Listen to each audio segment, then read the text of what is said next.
What's up, everybody? It's Phil Anonymous and Paul over here at Wrestle Relaunch. Somber days.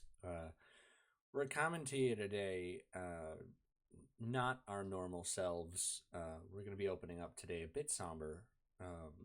We've got a prepared statement that was dated Monday, the 21st, right after Raw went off the air. Hey, everyone. I've come to terms with a decision that hasn't been easy to make. Lately, I've been feeling a bit burnt out. Not because I don't love what we've built here, but simply because I've poured so much of myself into this channel and I feel a bit drained. It's taken a toll on me mentally, and I think it's time I step away permanently. This isn't about walking away out of frustration or disappointment. In fact, it's the opposite. I'm proud of how far we've come, of holding this channel up, bringing new members in, and building something that felt real. I've truly enjoyed the conversations with the newer team members, hearing your stories, seeing your collections, and being able to add more. I'm officially passing the torch. I'll be leaving all the information and access details below so you can all continue to run the channel. I just ask that you keep the spark alive. This doesn't have to be the end. It can be a new beginning. I'll still be around, just not in a recording chair for now. Thank you all for the hours, the laughs, the debates, and utter nonsense. I hope everyone can understand, and I appreciate every moment we've shared. Much appreciation. Angel, Spongy T. This is a rough one. Sponge and I started this channel way back. Anybody who remembers Wrestle Launch, you're a real one, because that was like almost 5 years ago already. Now we're on Wrestle Relaunch, and I don't know how to do this without Sponge. Like this is gonna be rough. Like it's been me and Sponge since day one. I mean, I'm glad that we have, the this freaking guy Paul over here. But we've got Paul. We've got Nikki. I say we, like, fucking, he's not here. Like, oh, it's so weird. We're gonna continue the channel. We're not gonna let it stop. I am hoping for future collaborations that Sponge will be back. Only time will tell. For now, I think WrestleMania left a really bad taste. But it was a long time coming, and I know a whole bunch of us needed a break. I got mine with surgery. I've been off for the last few weeks. I'm back here now. Sponge has been running this. Like, we've been operating every week since we brought in the new people. Like, we have not missed a show. We've recorded at least once, if not twice, a week since we brought everybody in right after the Royal Rumble. So like we're hanging out, we're doing the things that we're doing. Like we'll get this figured out. As Paul would say, we'll get there. We'll get there. See, it's gonna be an odd dynamic going forward, but that was the prepared statement from Sponge. I thought it best for you guys to hear it from him. Just much love and adoration for all of you that supported us over the last few years. It's gonna suck without him, but we're gonna try to do our best to keep this up and running like he wants. Go ahead, Paul. I mean, it's.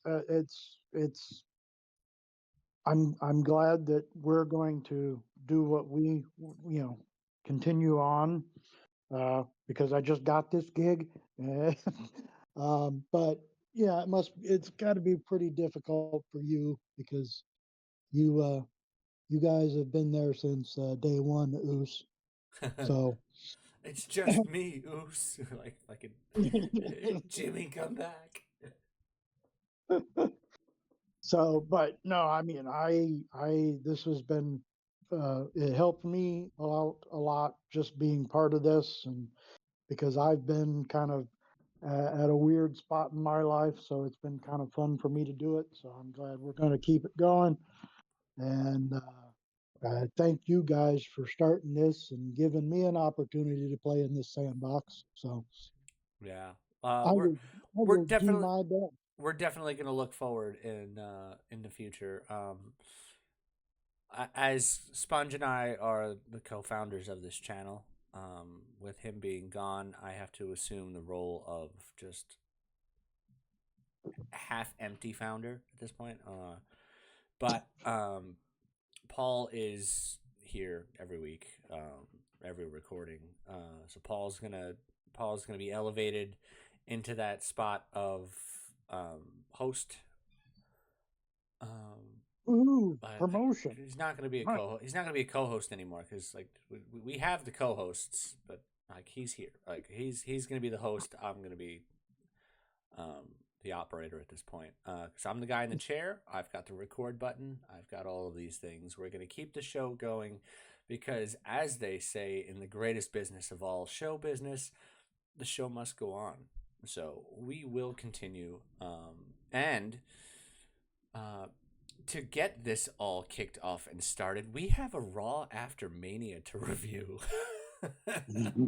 We've got our Monday Night Raw after WrestleMania to review.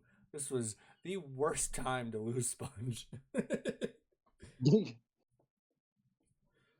uh, Burnout, we coming for you. Yeah, I mean, like, we all get it. We all get burnout from time to time. Like, it's going to be a thing that happens.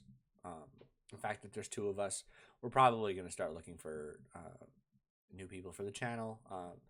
Just to keep the time going, to keep it to where we can record once to twice a week like we've been doing. Like these Saturday night recordings will continue for as long as anybody's here to do them. Monday Night Raw we didn't do, we weren't here for, but we did Sunday last week, so like we recorded after WrestleMania, and like we'll get there. Like it's we say this like it's not really a joke. Like we No, have to get there it's eventually. a mantra. Yeah, mantra. It's a battle cry. We'll get there. Um, so, to kick us off on Monday Night Raw, we had the brand new, undisputed WWE champion. Um, I don't know who it was because I couldn't see him. Like there was something wrong with my picture. Like there was music, but I didn't see anybody. Yeah, fucking. We had John Cena. Came down, uh, looked at the crowd, looked around. Winners write the story. Like he's not wrong. Because this story going forward with him, it's all his. Like we're literally along for the ride again, and I have no problem with this. Like John Cena is that guy to tell that story. Now, we were all wondering what they were going to do next. We were all heavily speculating, and boy, were we all wrong. By the way, we should have seen this coming like a glaring hole in the wall, but like I'm very pleasantly surprised that we didn't see it coming. Because he's in the Yeah. ring and he's talking about being the world champion, and that once he leaves with the world title, nobody gets to continue their legacy. Everybody starts at one with whatever tinfoil belt that they just hand to somebody after they hand pick a new champion. Like Cena was on fire in this promo. Like he was so over as a heel. I need more of this. Like this Cena that comes out every week and just fucking just runs everybody down. He had a counter. He had a fucking appearance counter on the wall where he was counting off the dates that he has left, and they just every city he named it ticked down by one. So like we're running out of time with John Cena, and this might be the most entertaining run that he's ever been on. All of the nonsense with The Rock aside, you know, for not showing up at WrestleMania and the whole fucking storyline that he started, Well, I you kind of know, like you- this more. well, yeah, it makes sense. You know, it makes no sense for him to start all this nonsense and then go on and turn around and say, well, you know, it was always my plan to hang out because it's not my story. Well, it should have been that way to begin with. You should have never been involved. Well, we had Cena in the ring, and he's talking, and he's talking, and he's talking. You people, you booed me. The crowd was great with the "We're not sorry" chants. Like that was the fucking that was so good. They're like, you people, yeah, you didn't appreciate me when you could, and now that you do, it's too late. We're not sorry. It's so good. He even stopped mid promo to tell the viewers at home that that chant was indeed "We're not sorry." It was so good. I mean, it's a crowd after Mania. It's the Monday Night Raw after WrestleMania. You know, like he came out and said, "So you're the crowd that's supposed to hijack the show, huh? I'm not going to let that happen." And they did anyway. Like you're not going to tell that crowd that they're not going to hijack the show. Um, No. so he got to his point where he was going to send everybody off with his send off. Um, remember, it's dates, not not matches. It's when he shows up on television, that is an appearance. It's not in terms of actual matches and in ring getting into a fight. So we've only got 20 something things left with John Cena, which is crazy. Uh, but he went to give us a send off to pose with the world title, and he said, "The last real champ is here." And then the three most dangerous letters in all of WWE. Out of fucking nowhere, Randy Okay. Orton. I was so excited for this. Like as soon as he popped up in the ring, I was like, oh, "How did we not see that coming?" And I'm literally even talking about it right now. I've got fucking goosebumps on my arms. Like she was so good. Oh, Go okay, ahead, Rock. go ahead, Paul. Go ahead, Rock. Get the goosebumps. Tell everybody. No, yeah, that was. I mean, we knew we were probably going to get it at some point. I don't think we expected it to be this soon. Right, because we And were. it is a good direction to go to get that bad taste of The Rock being around and not showing back up. So that was, yeah, it was much breath of fresh air to the whole thing and getting it off to a new start. Yes. I don't think we get this gigantic monster program right now if Kevin Owens doesn't get hurt. Oh, yeah, that's Like true. we got LA Knight as a fill-in. Not LA Knight. I'm sorry. We got Joe Hendry as the fill-in at WrestleMania for Randy Orton, which left Randy with nothing to do when he came back to Raw the next night. But he's a SmackDown guy, so I'm just like, so he's probably going to be like you had the SmackDown champion John Cena because he is still indeed the SmackDown champion. He's not actually the Raw Correct. champion. Uh, we'll get there. Um, But you have Randy Orton, fucking SmackDown superstar. Like both of these guys were on the show to kick off the show. Like me and Paul were talking right before we, hit the button to go live. Like you can't have Cena and Brock because Brock's not coming back. Like you're named in a lawsuit. You're not coming back. Um, we're not getting Cena and Edge. Uh, he's over in the other company. Like he's down in Idiot. Jacksonville. Like so. Like Idiot. who else did we have with the big giant friggin' JBL's retired? Like CM Punk probably Punk. along those Yep. lines later, but like Randy Orton has always been John Cena's greatest nemesis. I mean Batista retired. Like you have all of Cena's best and like greatest rivalries are either not there, never coming back in another company, or retired. So I don't understand how we didn't see Orton being next. Right. Right. Because this thing with I Heyman mean, is so super brand new. So it's like it was not going to be Punk yet. Like that has to be yeah. addressed in that own storyline. We'll get there. Um, but it's like it had to be Orton. Like Cena and Orton at Backlash is going to be so good. Mhm. Oh man. But just any uh, lasting thoughts on this segment here? No, no, no. I mean, I mean, we're like we were talking about. Yeah, there's people that aren't there that you can't do. I mean, we can't even get we can't even figure out how to get Batista into the Hall of Fame that he was supposed to be in like 2, 3, 4 years ago. So Yeah, I don't think he wanted to do the Hall of Fame with no people. no, he didn't. Yeah. I understand that, but no, Which I no, yeah, get because it's a excellent. he has a really interactive entrance. Like when he comes out, like he walks to the crowd, he high fives, and he fucking like he does this whole thing with the fans. Like you can't have a Batista entrance without fans. It doesn't work. Yeah, It's like a Rey Mysterio entrance without fans. Like he runs to the side and like he throws his hands up and he's like high fiving and he does that whole forehead to forehead thing with the kid in a mask. It's like you can't have these things without fucking fans.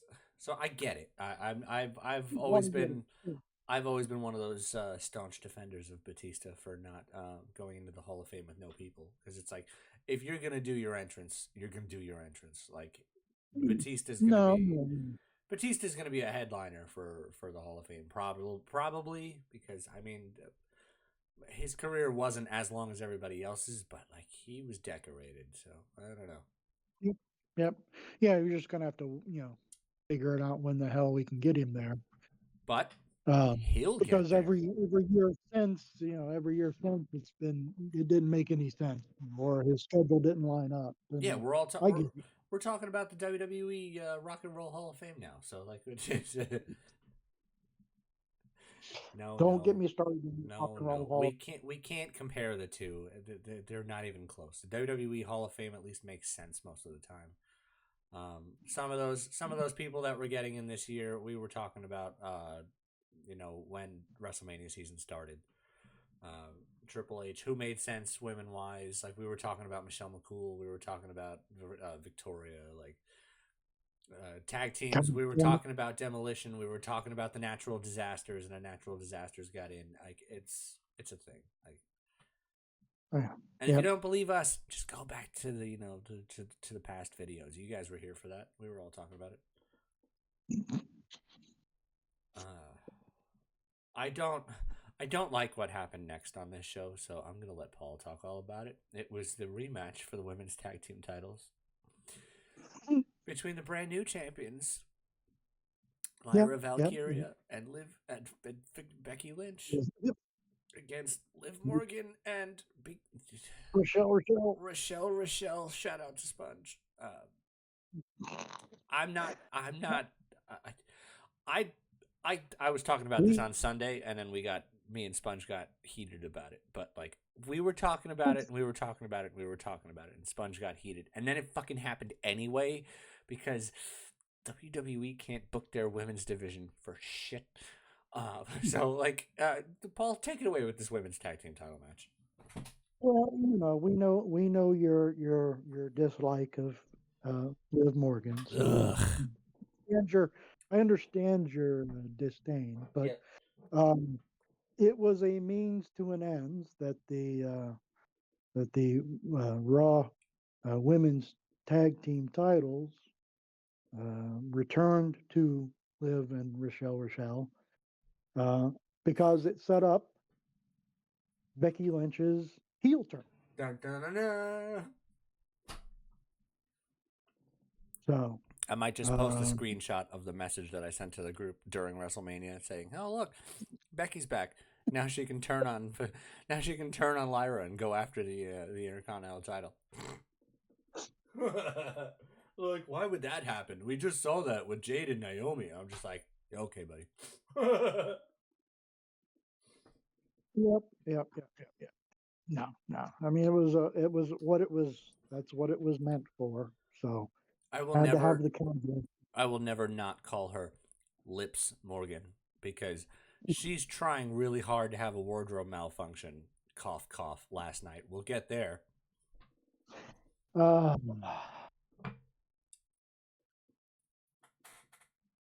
well, she almost had one. I mean, not this time, but it was back at the Elimination Chamber. She did But have one anyway, at the Elimination Chamber. It was very visceral and very visible, and I can't get it out of my head now. It's ugh. well, that wasn't her. It wasn't her fault, though. I mean, that was Bianca's fault. But You have to wear proper ring gear. If you don't wear proper ring gear, You're going to have a Well, malfunction, Tiffy. Sorry, you we'll gotta get there. you've got to you've got to make sure the person picking you up's not grabbing a certain area too. But whatever. Um, Yeah, it's Paul's two but, favorite female wrestlers. Fucking goddamn Bianca and fucking Liv Morgan. but no, the match served its purpose. That was to make get the heel turn started for Becky, and hopefully Becky can pull a personality out of Lyra. Because I mean, she's good. She's good in the ring. I don't have a problem with her work. It's just she has no personality. So Wow. But yeah, I mean, he's not right. He's not really wrong. yeah, After and that, it also keeps the gold accumulating in the semi judgment day. yeah, the semi judgment day, who has technically a whole lot of gold right now. Mm-hmm. Well, But again, that could be the impetus of Finn Balor getting thrown out. He you, doesn't have any gold. you know what? I'm just gonna give up with fucking Finn Balor fucking getting kicked out of the Judgment Day at this point. It's the thing that should have happened like 6 weeks ago already. Like it's Yeah, yeah. old, it's stale. It's like if you leave a slice of New York City pizza in the box for like 3 or 4 days, and you be like, "Oh my god, you know what I should do?" No, don't do it. It's old. Don't It do it. don't do it. It got there. Don't do it. Um, Speaking of titles and gold, the New Day was out next to tell everybody to thank God for the New Day. And then we got the traditionally comedic music of the Alpha Academy. Otis and Tazawa. And this, you know what? I could have taken it either way. I would have had no problem with Otis and Tozawa beating up the New Day, or the New Day beating up Otis and Tozawa. But none of that happened Nope. because the lights went out and they started making really weird noises, and then like a really awesome theme started playing, and it's not anything that we were used to. And then the name popped up on the screen, Rusev, and the building went fucking bananas. Like WWE knows they're like Rusev hated his time down in Jacksonville. Like we'll get there Friday. Uh, Rusev hated his time down in Jacksonville, and it was only a matter of time before he was going to come back here. He was excited. He was popping with the crowd, even though he was this big monsterly heel making his return to destroy the babyface tag team. Like he was having so much fun. It's like, all right, fuck, you got to learn your place here, guy. Like you're a heel. You Well, can't be smiling at the crowd. well, I mean that's because he was actually on a show. Yeah. Like immediately on a show, fucking night after WrestleMania. I'm just like, you know what? I have no problem with this. Fucking Rusev locked Otis in the accolade, and it looked real.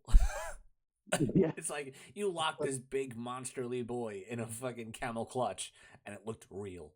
It's like, okay, like only somebody the size of Rusev would be able to pull that shit off because he is massively strong, like physical strength. Absolutely. So that happened. We got Io Sky. Io Sky came out. More champions here on Raw. Like I have no problem. Like we saw the WWE champion, we saw the women's tag team champions, we saw the men's tag team champions. Now we're seeing the women's world heavyweight champion. Io Sky came out after her successful defense at WrestleMania, and she started saying that she was the best. And then somebody go check on Booker T. Like the music started and the building lost their shit again, as if they were gonna even be able to possibly follow up that whole Rusev spot, but they did with an equally loud, ridiculous monster pop for Stephanie Vaquer.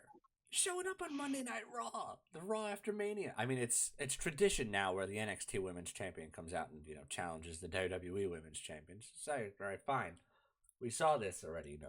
AJ and Paige. But I mean, it's a fun thing to do. It's like Stephanie is running out of competition down in NXT. It's like her time in NXT is so far beyond up. She's ready at this point. Like she's got her spots down. She's safe to work with. Like she's just over with the crowd. It's time for her to come up. Yep. So I was pleasantly disheartened when she won her title defense on Tuesday. I was like, what the fuck? You're never gonna call her up if you keep letting her win, guy. Like the fuck? Somebody's got to cheat, screw her over, get her out, and fucking send her up to the main roster.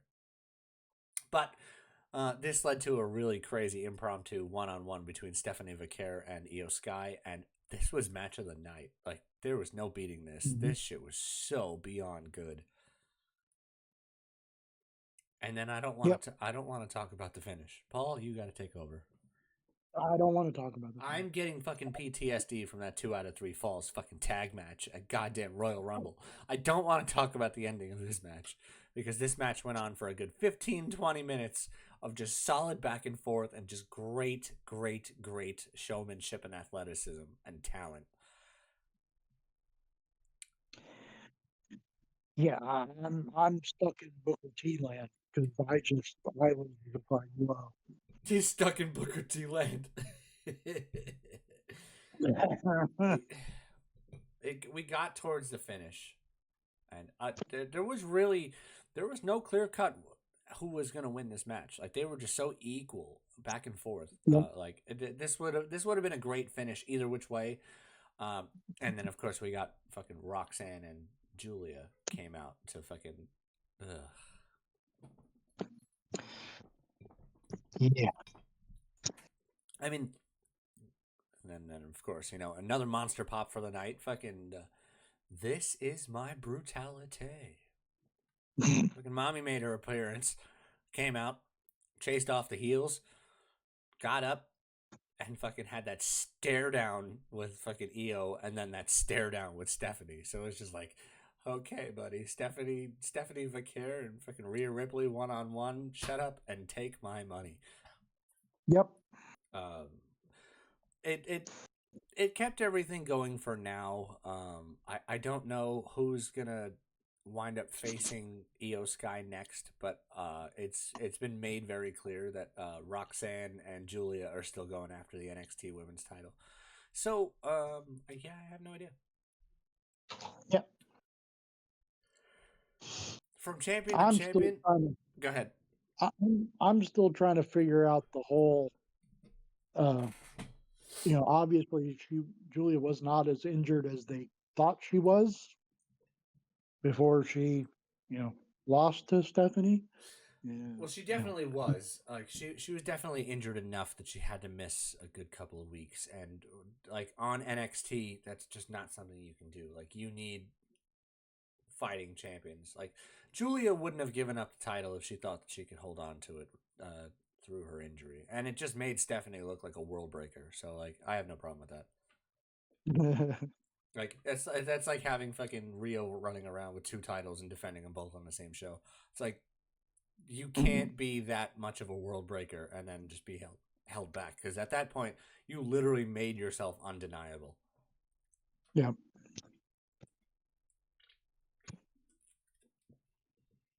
Let's see, what did we get to?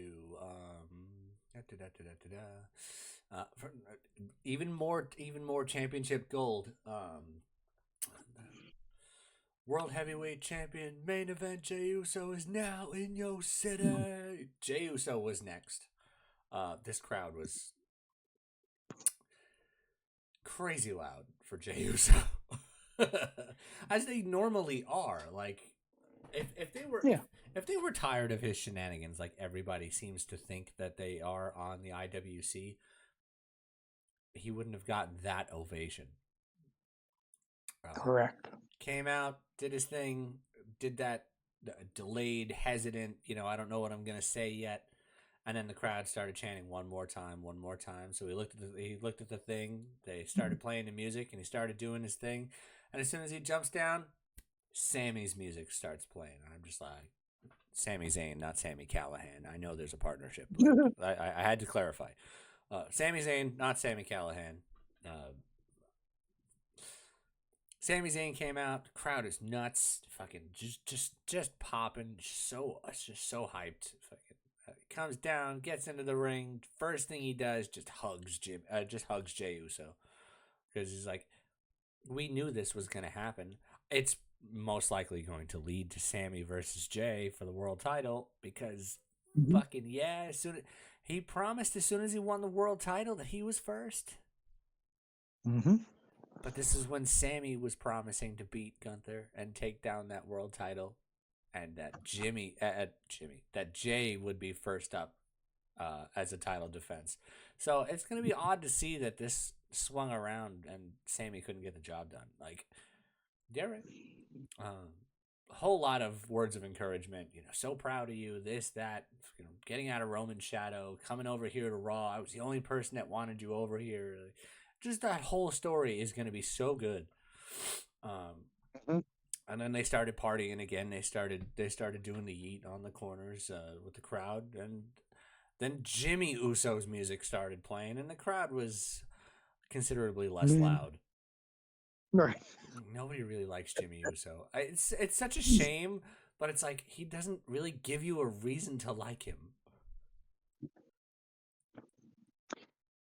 I Well, like I mean, if they tried to push Jimmy Uso on the fucking on the Royal Rumble for the world title, I'd have been pissed. I'd have just been like, nope, we're not doing this. yeah, yeah, no, no. I mean, there's nothing against the guy, but it happens with almost every tag team. There's one guy that one guy gets you know pushed to the moon and he's over his rock, and then the second one, just kind of okay, yeah, he's here. This is why I miss the days being the indie guy on this channel, because when you had the American Wolves with Davey Richards and Eddie Edwards, there was no fucking backseat guy. Those two guys were literally fighting at the Ring of Honor fucking Super Card of Honor for the Ring of Honor world title between the two of them as the tag champs. Like, there are just Right. certain tag teams that there is no weak link. No, yeah, I did. I don't want to insult anybody by calling him Marty Jannetty, but that's the kind of thing that Yeah, happens we don't want to call anybody Marty Jannetty here, Jimmy Uso. sometimes. Let's face it, if Jimmy Uso got thrown through a barbershop window, nobody would fucking care. I mean, come on now. um, I mean, it was a feel good segment. That's what it was. It was a world title celebration. It was a feel good segment. There was no interruptions and there was no challenge. So I have to immediately think that the segment that preceded this is probably gonna spark a rematch once he finally comes back from his suspension. We'll get there. Um, but we went to commercial break, and when we came back from commercial break, we had a very angry Gunther at the announce table. A very angry Gunther. This is the only segment on the show where somebody in the segment did not have a title belt around them the entire show.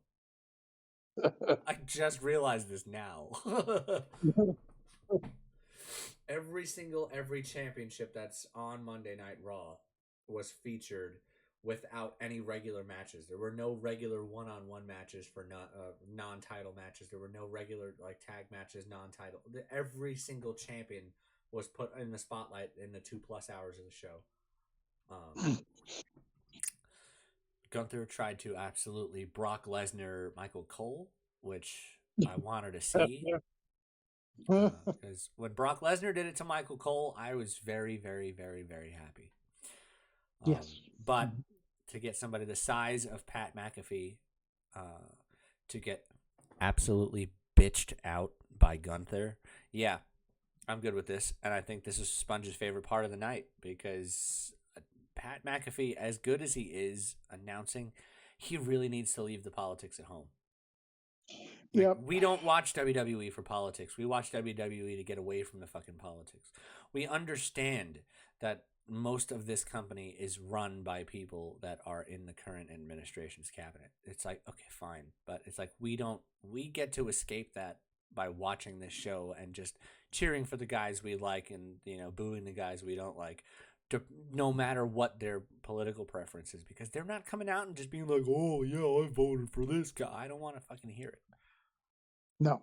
Like, No. everybody had a problem with the Undertaker when he finally first came out and supported Donald Trump. Like, fucking everybody hates Hulk Hogan, and it's not for voting for Donald Trump or supporting Donald Trump. We just hate Hulk Hogan because he's a fucking racist piece of shit.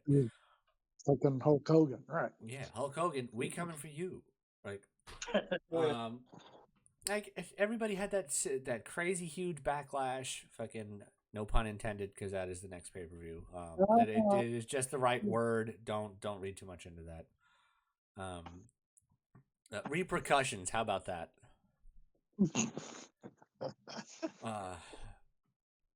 Like, there were heavy repercussions from last week. Like, there was a whole horrible PR week for WWE last week. Nothing was going right at all.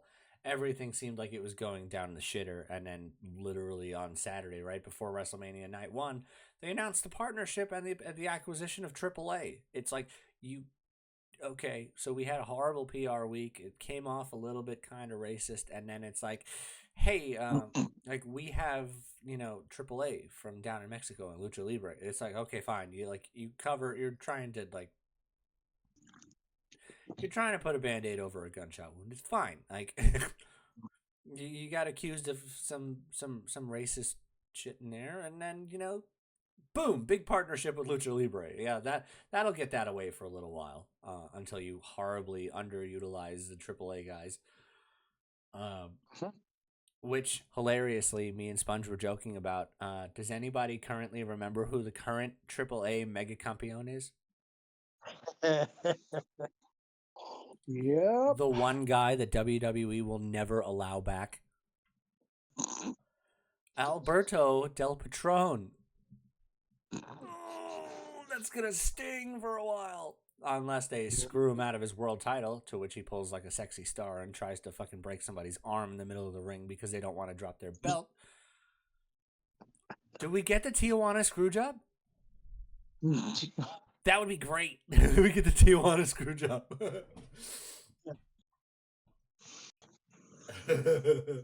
I don't know. I'm excited. Fucking. I think everything that they're doing could possibly be great. Michael Cole pulled his, we can't have bullies out here. Oh, we're not safe. But I'm gonna go back to the ring anyway, where I'm not safe. Didn't make very much sense to me. I was like, I don't understand why. Yeah. I think that was I think that was a jab at social commentary right now. How nobody likes the announcers, and fucking Pat McAfee's the one that got his self goozled, as the great Jim Cornette would say, goozled. Mm-hmm. Because he got absolutely roughed the fuck up, and I was enjoying every second of it. Like, get him, Gunther. And then it was main event time. It was main event for, spoiler alert, another championship. Like, literally, the only segment on the show that didn't feature a champion was Gunther. Fuck. It came down. It was time. It was the main event. It was Dominic Mysterio against Penta for Dom's newly won Intercontinental title, and this was a banger. Like, it's Dominic Mysterio and Penta. These guys know what they're doing. Like, so, like, letting them close out the show with the Intercontinental title, I was perfectly fine with this. I had no problem. Yeah. Didn't close out the show. I mean, it's the main event, but it didn't close out the show. Let's not get that twisted. No. I mean, it was the first day of Dominic's title reign. Did we really think he was going to lose to Penta? No. I mean, I'm sure there were the hopefuls out there that wanted to see Penta win, but it's too early. No. Yeah. It's too early. You can't just come back and win right away, Charlotte. I'm so glad you lost. You can't just come back and win right away, Becky. Can't just come back and win right away, John Cena. Oh, god damn it. This is exactly what the fuck they're doing. I'm so mad now. But, I mean, Dom, Penta, they had a great match. Penta looked like he was wrapping it up. And there were Finn Balor and Carlito. And Penta dropped them both. And then, bam, JD McDonough. It's like, glad to see that he recovered. I'm glad to see him healthy again. JD McDonough's a good guy. And the Yeah. Judgment Day is at full strength right now. So obviously Dom got the win. I mean, you're always going to snatch a win from the clutches of defeat when it's 4-on-1. Uh, Yes. and then we had a segment to end the show. Uh, Mhm. we had Paul Heyman and Seth Rollins came out. And I'm just like, okay. And I missed this because I was on the road to Connecticut for work. So go ahead, Paul. What did I Well, miss? I don't know because I've only seen it in clips. Didn't go back and watch it all yet because I started a new job this week There you go. and I was about dead. Um, so by this point, I was passed out. Yeah, I mean But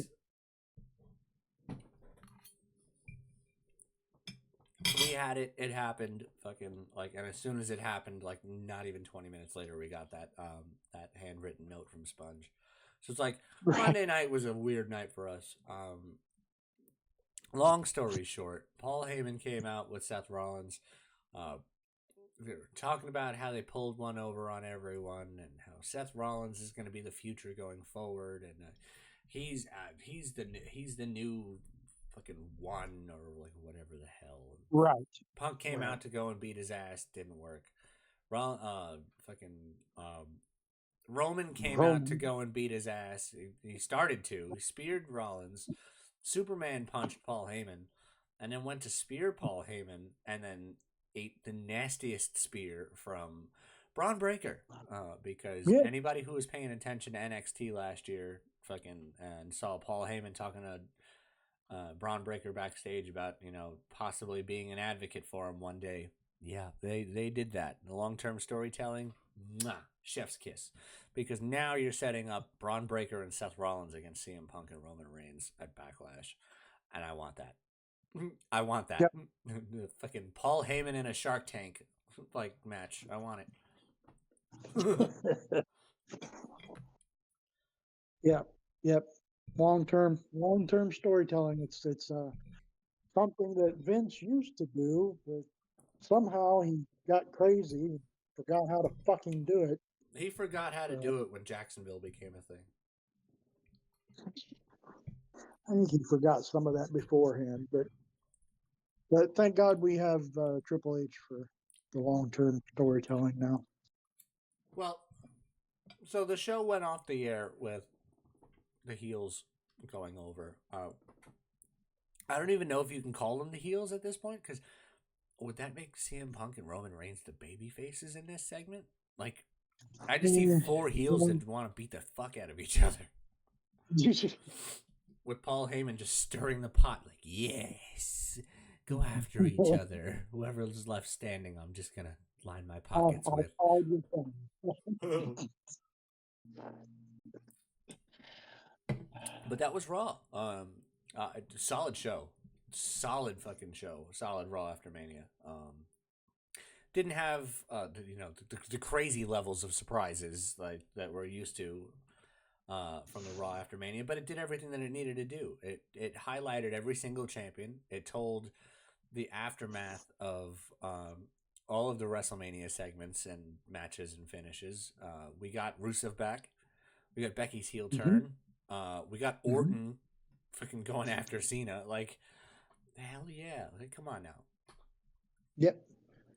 No, it was the crowd. I mean, the crowd was there. They were what they normally are after WrestleMania. Um, unlike the crowd that was for SmackDown, but we'll get there. We will get there, but this one will be heavily carried by Paul because I did not see SmackDown last night. I know of the opening segment, which again was Cena and Orton. I fucking Yeah. loved it to death. I saw clips on TikTok. Pardon me, I have the hiccups. Yeah, no, that was Okay. that was. I mean, you know, it was neat because it didn't. You thought it was going to start the same way as it has been, where she was going to run his mouth for a while, but instead, almost as soon as he was ready to talk, here comes Orton, and Orton basically told him that he knew what his problem was and why he was such a jackass now, and because he didn't have kids. Randy found that he got married, had kids, and that changed him, made him a better person, blah blah blah. And then Cena just fucking went off, saying basically, uh, you know, I have been raising kids for the last 25 years that aren't mine because you people suck at being parents. Yeah. I mean, I love this segment for the one and one thing only of when Orton told Cena that he needed to go off and have some kids. That was the nicest possible PG way of telling him, dude, you need to go out and get fucking laid. Like, it was just like, yes! Like, you Uh, can't say that on TV PG. Like, you can't say that during the PG era. Telling somebody to go out and get laid, Jesus Christ, like, fucking, like, oh. I was really hoping for a Bella reference in there somewhere, but whatever. Mm. I mean, I thought Cena was gonna get over this one. I thought he was gonna, fucking like he tossed the belt to him, fucking started wailing on him, like cheap shotting him and all that. And he went to take the title belt and crush him over the head with it, which is literally how he beat Cody. But nope, turned right into an RKO. Fucking, I was just like, all right, this is two segments in a row where Orton went over on Cena in a promo. It's like I don't know if we're gonna like Backlash is gonna be really weird if Orton keeps getting a one up on Cena. Backlash is only 2 weeks away, so Yeah, I mean, obviously, fucking John Cena is not going to lose the world title in fucking 2 weeks. Come on, guys. no. Um, Orton's going to put up a fight, but we're probably going to get a whole bunch more of that nonsensical Travis Scott nonsense.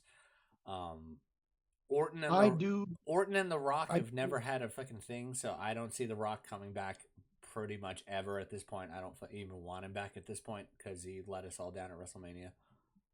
wouldn't, yeah, but I do also hope that the one thing that was reported does not happen, and that's Cena and Travis Scott in a tag match against Cody and somebody else, which I hope we do not see because that will be very bad. Who is somebody else? They don't. They. The one person that I read was reporting Bad Bunny, You know, but I wouldn't really have the world's worst problem with that. Leaving Bad Bunny and Travis Scott in the ring together, probably a bad idea. But yeah, Travis that's what I'm saying. Travis Scott is too green. Bad Bunny it came too naturally. Like Yep. Yep. there, Yep. like you had it where McAfee was talking about it on his show, which humble brag he's allowed to do because it came to him naturally. Like that whole segment those few years ago back in NXT where he was feuding with Adam Cole was just great. Like Yes. he had no business being that good that early into his career. And he's still that good. Like he's still got the athleticism to jump up to the top for a superplex and shit. Like no, half the guys on the roster can't do that, and he's a fucking football announcer. Like, come on. He was a kicker. Yeah, like 100 years ago. uh, but anyway, so that was it was a good opening segment. The only thing I had complained about was basically the crowd was a bunch of I don't know. They were weird. The crowd was very weird all night long. But next you got the next debut. on the SmackDown roster of Fraxium Yeah. facing off against the Garzas, Mm-hmm. which was a decent match. Um, I don't. My only problem with Fraxium is the one dude, Frazier. He just, to me, he's like he's too fast. He's like in fast forward mode all the time. And Yeah. one of these times he's going to mess up very badly and hurt himself. But whatever. Um, and I guess they're going to continue to ignore the whole thing where they were, I think, from NXT, where they were going to end up breaking those two up. But okay. Um, but no, it was a good match, and of course, I thought for a moment that the Garzas would actually get a win, but nope, nope, nope. Uh, Praxium wins their debut. Well, I mean, they had that immediate instant classic at Roadblock with the Hardys. Like, you're not gonna Yeah. let them lose their debut to the Garzas. Like, No, no, no. Yeah, I get it, but it I would it just, would undo everything that they did with the fucking yeah. So next we get our women's SmackDown Women's Champion, Miss Tiffy Time, It's comes Tiffy out time. and starts to brag about her win over Charlotte. As But of as course, as she should, because fuck Charlotte. yeah, sandbag motherfucker. Um, Sorry, did I say that out loud? I didn't mean to. No, you didn't say it Yeah, I loud did. enough. Yeah, I did. You didn't say it loud Yeah, enough. WWE needs to hear you. yeah, I did. But she gets interrupted by Jade Cargill. Okay. And Jade comes down and says, "Hey, now I'm done with Naomi nonsense. I'm here to show you people why I'm here to begin with. And I want a title. And I'm looking at you, Tiffy Time." So they agreed to have a match right then and there. And it was a decent match. Um, there was a little bit of, just because they probably haven't worked together much, of a couple of things that could have been a little smoother, but um, that was all ruined by the appearance of Naomi, Ugh. who attacked Jade. Not And Owen Hart's on the loose. I just, I don't get it. Um, and her over the top acting crazy is just not working for me. But anyway, so she lays out Jade, and then Tiffy gets back up, and Naomi backs off, which leads to the worst part of my evening, having to see Nia Jax show up on my screen to attack Tiffany Stratton. I do not want to see this again. Uh, Don't want to see it. I don't like her. Depending on from what I've seen, um, you might not see any of it at all because of all the blackouts that had to happen last night. Because uh, Well, there as was I a was few. previously saying about Liv Morgan and her ring gear, Tiffany, you have to have proper ring gear, Tiffany, because everybody now knows what your mammary glands look like. Yeah, yeah, yeah, yeah, yeah, yeah. Plenty of blacked out spots on cable television, which they hate, especially the CW, which is basic cable. Like that is one of the original channels that they gave you when you had to, those big giant box television sets in your parents' house and your grandparents' house. Like 2, 3, 5, 7, 9, 11. Channel 11, the CW, Channel 11. They don't like boobs and nipples. You can't have that. We had that whole Super Bowl fiasco several years ago too.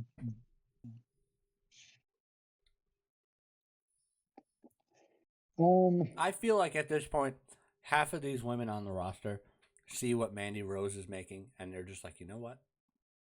I could do I that. could do that. It's easy, and I don't have to fucking throw myself on my head, 20 times a night. Well, you but you can't have it both ways. I mean, you can't have it for, she's bitching about being erased from history. You're making enough money. Shut the fuck up.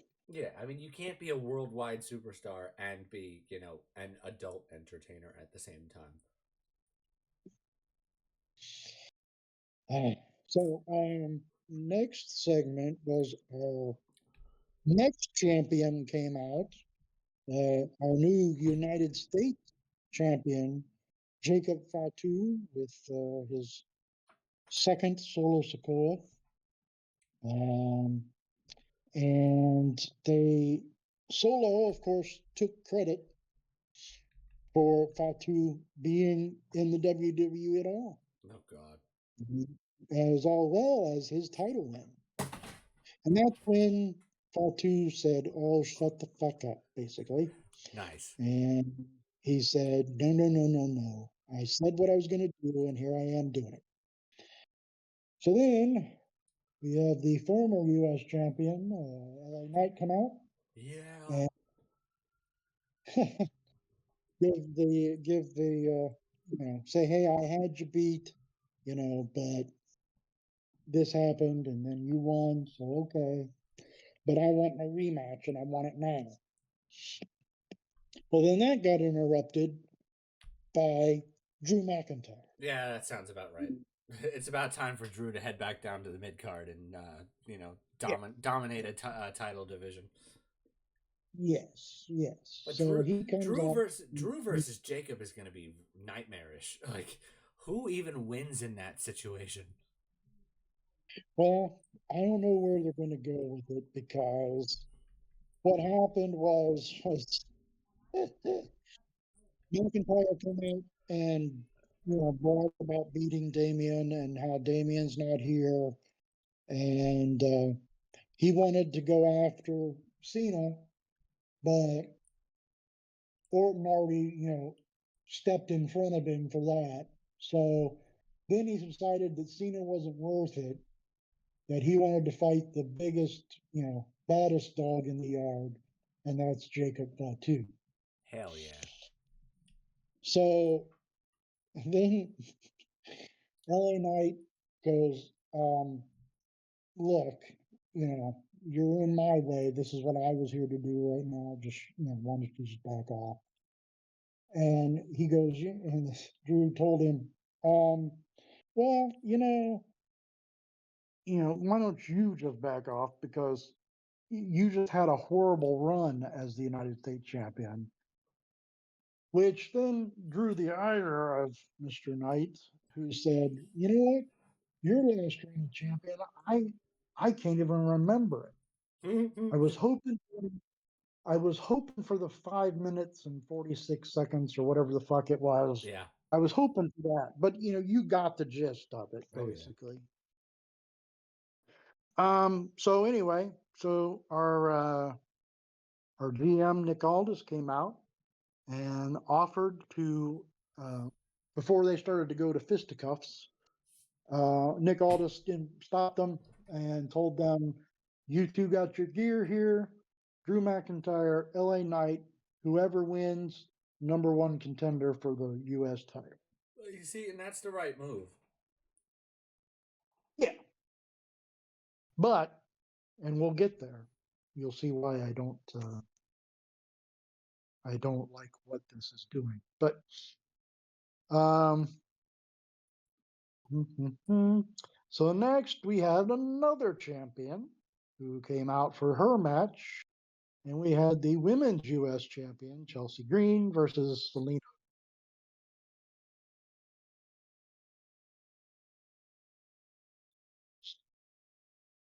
Chelsea and Zelina?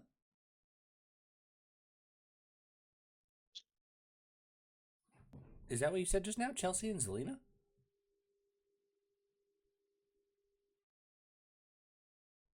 Uh oh.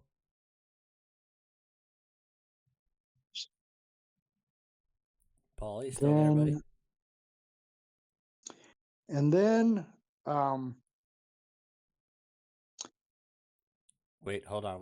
she. We might have to rewind a little bit. You Uh-oh. said it was Chelsea and Zelina? Yes, Yeah, that's the yes, last yes, thing I heard you say. yes. That's what it. Oh, I'm sorry.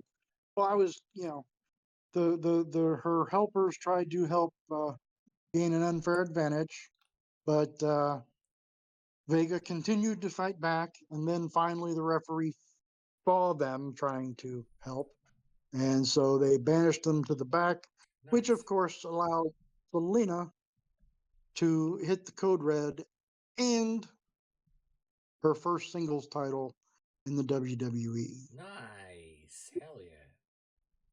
Yeah, yeah. I mean, the crowd was like, eh. Again, Dan. the crowd kind of peaked with LA Knight and Fatu, and then they went back to being Well, I with mean, this one.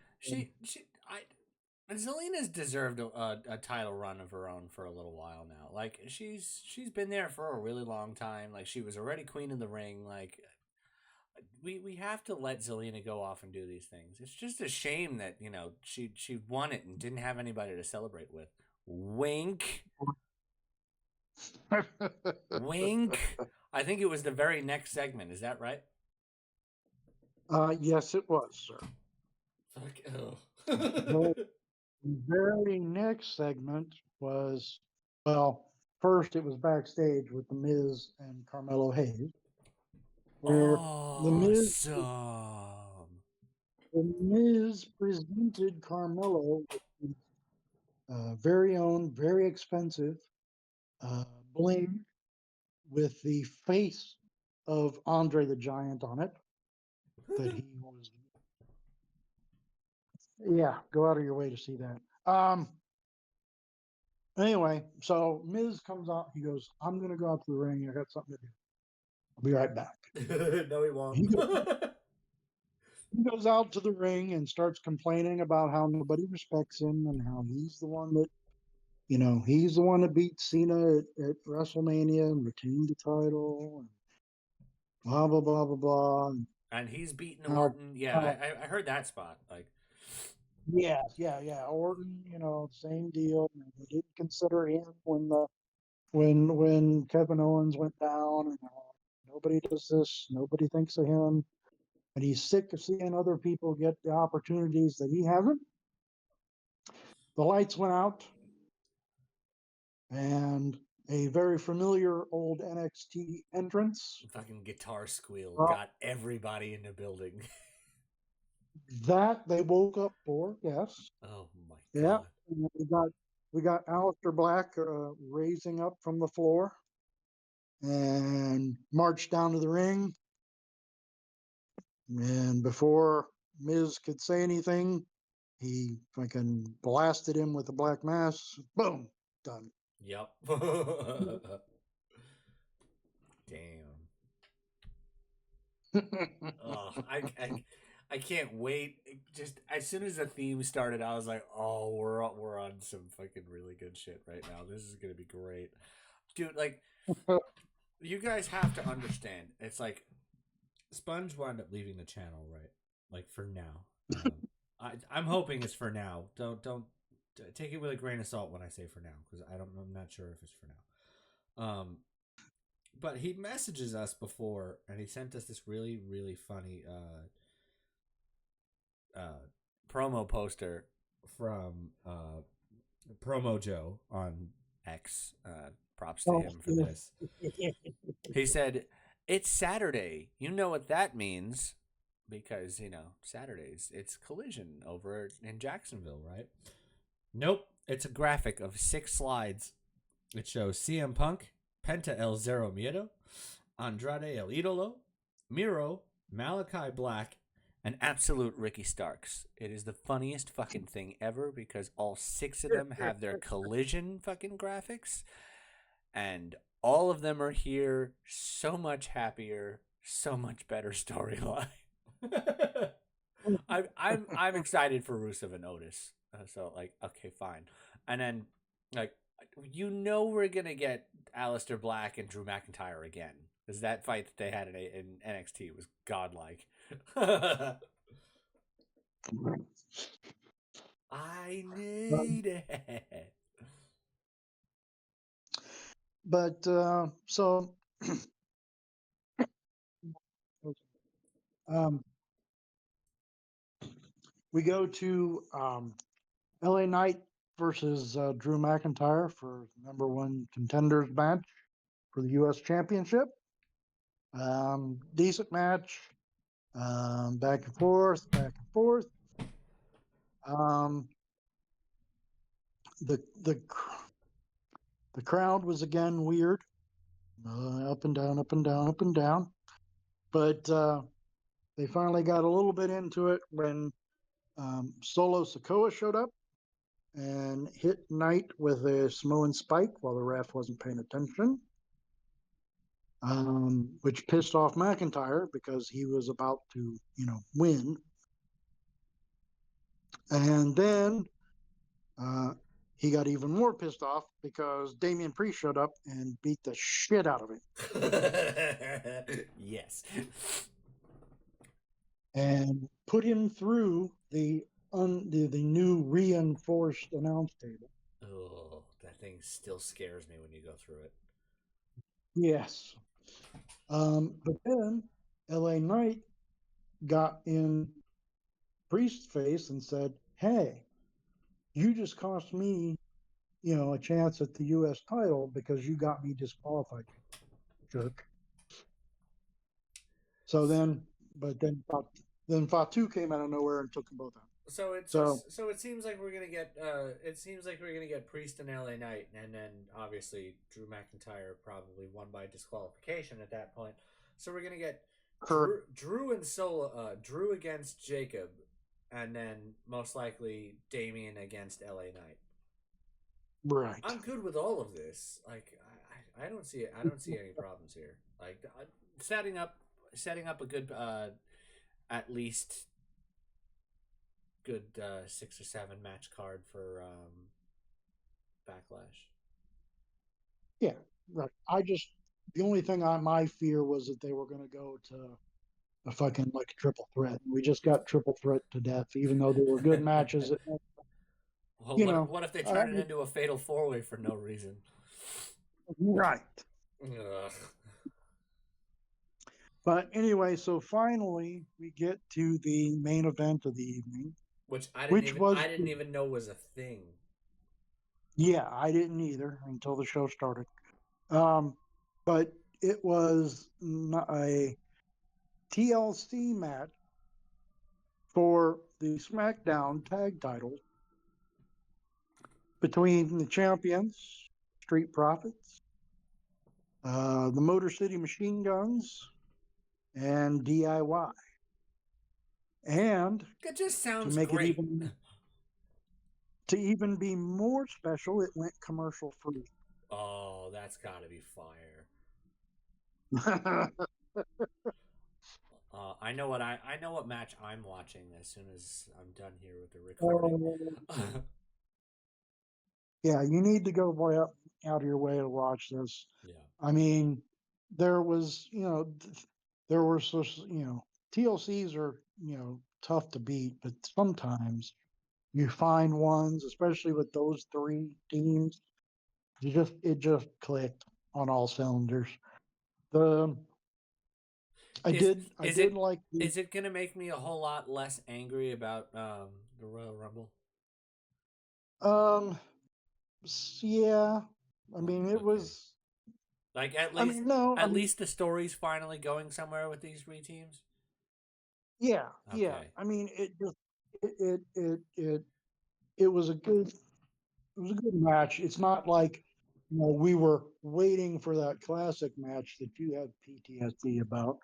Um, Yeah, but my only problem. All right, I'll clarify this for everybody. Like, everybody knows that I'm not a fan of the way that they ended that 2 out of 3 falls match at the Royal Rumble. It's DIY and the Motor City Machine Guns in a 2 out of 3 falls match. I've seen every 2 out of 3 falls match that the DIY have been in WWE, and that the Motor City Machine Guns have ever been in between Ring of Honor and fucking TNA. It's you can't just let it end like that and have like no story behind it, because then Pretty Deadly got involved, and then these people got involved, and then these people got involved. Like, you need to at least tell me that it's going somewhere, because if it's going somewhere, I will be less mad about it. Oh yeah, yeah. I mean, it was an excellent match. I mean, there were some very creative spots. Some I thought was people were going to get killed, but they pulled them off. Um, at one point, even during the melee,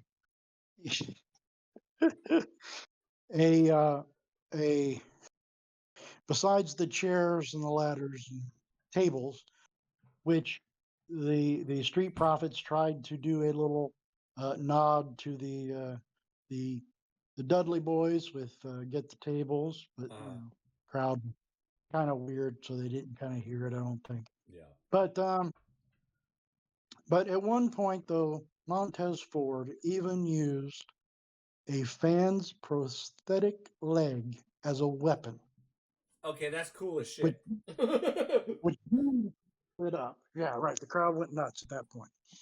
My favorite move of the match was a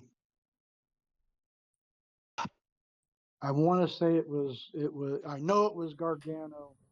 I want to say it was delivered to one of the machine guns. It was they they jumped off the ladder. Gargano had a hold of them, jumped off the ladder, twisted around into a flatliner from the top of the ladder. Oh, that's insanity. I gotta It see this was match now. Son of a bitch. ridiculous. But in the end, the Street Profits retained their titles.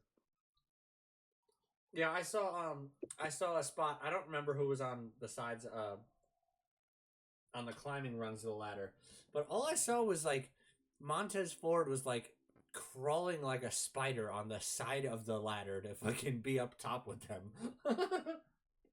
Yeah, Like, yeah, that's a yeah. cool looking spot right there, because that just goes to show you the natural athleticism of fucking Montez Ford. Yeah, they tried to trap him inside the ladder. And so basically, the other two climbing up on each side, and he decided, fuck it, I'm climbing up the middle. Oh, the one other thing I popped, I forgot that was not in this match, but it was, what the fuck? Now I lost it. Oh, when McIntyre first came out to run his mouth, he had a senior moment and didn't realize that he was in Fort Worth, Texas, Oh and no. he said he was in Dallas, Texas. Oh, which is such an easy mistake to make, because literally when you fly into that airport, it's Oh, literally Dallas Fort Worth. It's yeah, fucked. but that was fun. Oh man, dude, fucking SmackDown sounds like it was just as good as Raw, except it just didn't have the crowd back. Right, the crowd just weren't. They weren't. They were there for some big things, but they just the rest of the time it was like the beginning of WrestleMania Saturday, where the crowd was just like, okay, we're here. Nah. And it took a while for him to, warm up. So, That's pretty but much how this the two time, shows are, though. Like Monday Night Raw is, night two. Like SmackDown's like night one. yeah, right. Like the Raw crowd is always going to be crazy and insane and just having fucking shit tons of fun. And SmackDown's just like, I mean, we're here. Yeah. Well, I mean, it's kind of you're in that hangover kind of thing, Yeah. by that point. So, but I mean, that that ladder match, DLC match was just fire. I wasn't gonna bring these things up because that was SmackDown, by the way. Um, Yeah. Right. Raw was. Raw was good. Raw was solid. SmackDown was good. SmackDown was solid. Raw obviously had the better crowd. They're still, punch drunk from fucking WrestleMania. Um, but I don't And the know. prices. I don't know. Tuesday, like LA, fucking, I said it again. Jesus Christ. Joe Hendry showing up on NXT was fucking huge. That crowd lost their shit. It was a whole lot of fun to see him call out Trick Williams and be like, "Yeah, you're not really Trick Williams anymore, bud. You're the guy who bitches about Trick Williams." It's like he literally said, "You've got all that get off my lawn energy." To quote a great man, he's just got that get off my lawn energy all about him. I'm gonna like potentially seeing Obafemi against Joe Hendry because it's like Moose and Joe Hendry worked. Moose and Obafemi worked. Joe Hendry and Obafemi should work. And of course the fucking just absolute instant classic that was Roxanne Perez and Stephanie Vaquer. Like they're just so good. I can't wait to see Roxanne carry. Like Roxanne shouldn't even be on NXT anymore. Like Roxanne should call up. Stephanie should call up. Like let Julia take over as the world champion. Fucking again. Uh, keep trying to build up Cora Jade, which won't work because she keeps getting hurt, which is unfortunate because she's like my favorite NXT women's star right now because she's just so good in the ring. She just has these crazy freak injuries. Yeah. Like if you can't stay healthy, you can't stay healthy. But like she's trying to stay healthy. She just has like the worst possible fucking freak accidents.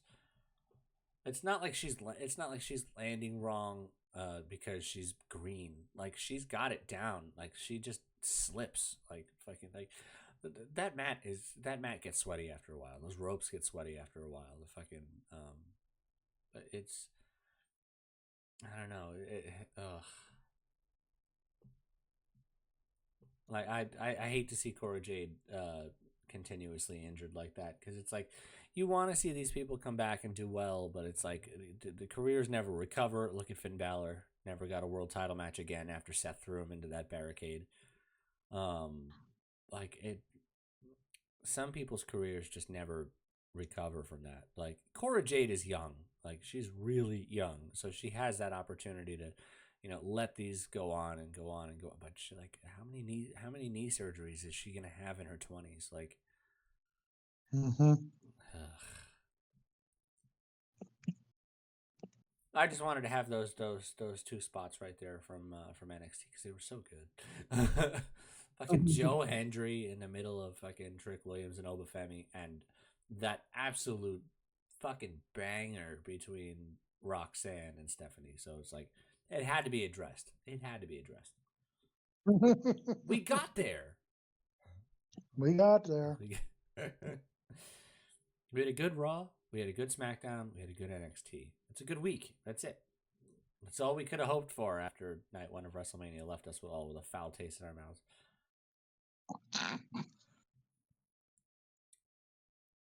Yeah. Yep. Yep. Yep. I don't know. What do you think we should do going forward? Like this is kind of our thing now until hopefully Right. Sponge comes back. But like what would you want to do on this channel now that it's just the two of us? Well, until we can get Isaac back, you know. Right. Right. Um, Um, I mean, I guess, we need to, we do try to get at least once a week, twice a week if we do the Raw and the Saturday thing. yeah. We have to build that consistency. We can't just say, okay, well, this Monday, screw it. Well, that's I'm the tired. craziest part because like everybody who knows us from the beginning knows it. Like we had those periods of time where we're like we were gone for like 2 or 3 months, and then we were gone for like, and then we were back for like a month or two, and then we were gone for like 3 or 4 months, and it's like we've been back steadily like Yeah. since we brought you guys into the channel. Like, it's been every week, at least once a week, if not twice a week. Um, Pop-up shows, no matter like depending on whatever it was, because we had Sponge went to the show in Seattle. A humble brag, I went to both shows in New York. I just had to I had to give Paul a reason to say humble brag again. I let it go because uh, if I say something, then we need WWE to go over there so Paul can go. Come on now.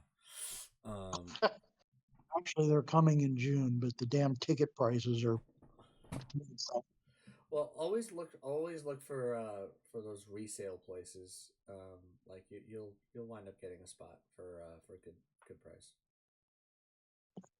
Um, I'm thinking I'm thinking we can do some old school rewatches. Um, Yeah, I know. I picked out my match and then he quits on me. yeah. Which match did you wind up picking? Oh fuck! I gotta go back Yeah, and look. see now he's got to go look at it again. I'm gonna pull a rabbit out of my hat from the very early 1990s, and it's gonna be a whole lot of fun for us to go back and watch. I haven't done one of these. This is the match that we should rewatch. So like, it's gonna be a good one. I promise, guys. Don't worry. Oh, I know what it was.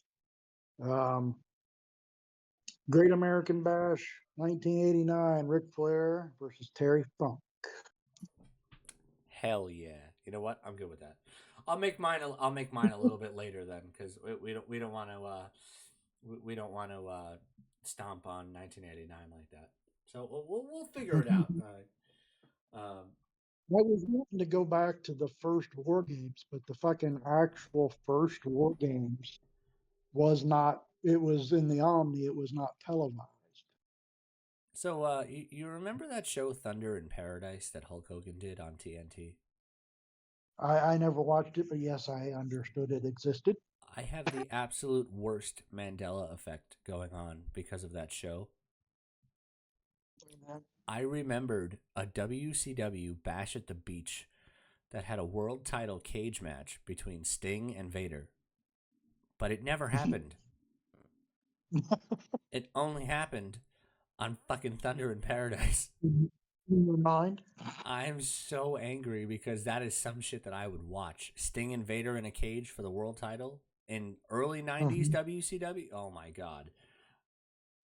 Like Surfer Sting versus Big Van Monster Vader. Like, Mhm. ugh. God damn it. Luckily, I didn't call him Master Vader. Ah, Because he wasn't given the rank of Master. no. Yeah, I dropped that reference just because it's back in the theaters right now for the 20th anniversary. Shout out to Star Wars right now. I'm actually going tonight to go see it. Are you? I am. I'm going to see it in IMAX because it's Wow. Revenge of the Sith. You have to go see this for the 20th anniversary. Like, this movie's gonna be. Oh, I need to see it in 2025 graphics. I have to. Like, this is gonna be the greatest shit ever. Fucking Kenobi and Anakin in that fucking lightsaber duel to Battle of the Heroes in IMAX. Oh my god. Mhm. Oh my god. I can't wait. Oh man. But as we say here at this channel, we got there. We'll be here. Mhm.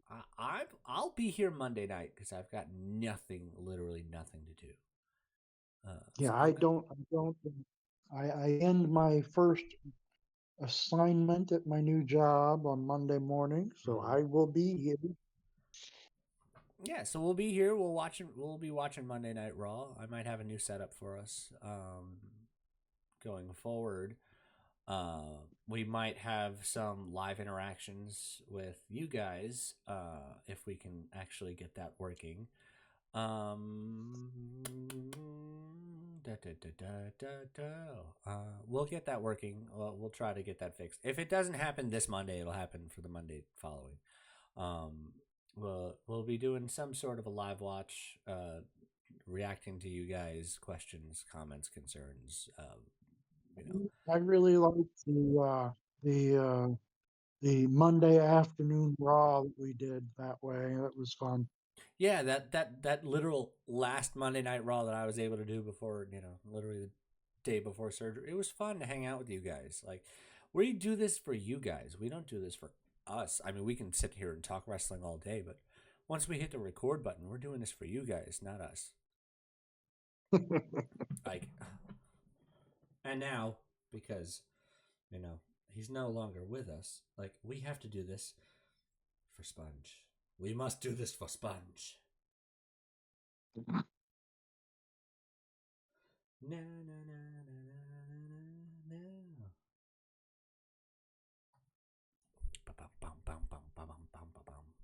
So until next time, I'm Villainonymous.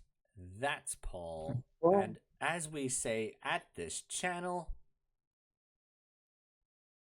we'll get there.